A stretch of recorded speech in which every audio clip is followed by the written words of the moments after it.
Hey guys, I'm going to show you how to fix WHEA uncorrectable error in Windows. It may occur due to a overlocked CPU. So, I'm going to show you how to resolve this issue with two methods.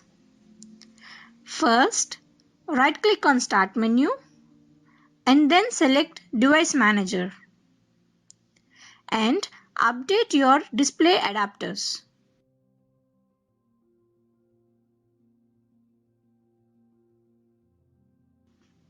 And check if the error is fixed or not.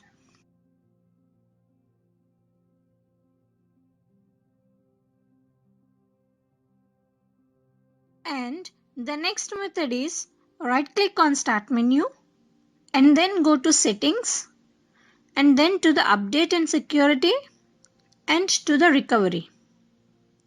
In Advanced Startup, click on Restart Now. Now go to Troubleshoot and to the Advanced Options and to the UEFI firmware settings and then restart. After the restart, it should open BIOS automatically.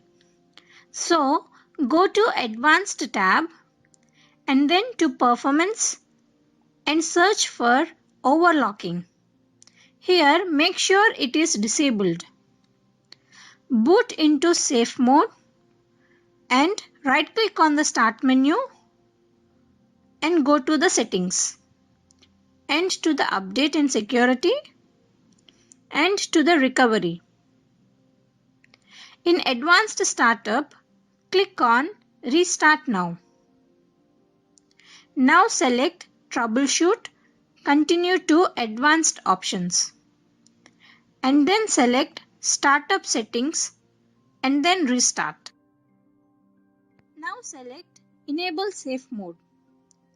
In Safe Mode, go to Device Manager by pressing Windows key and R and then enter devmgmt.msc.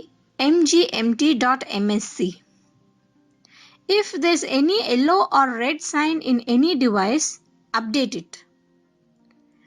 After that, restart and see if it works.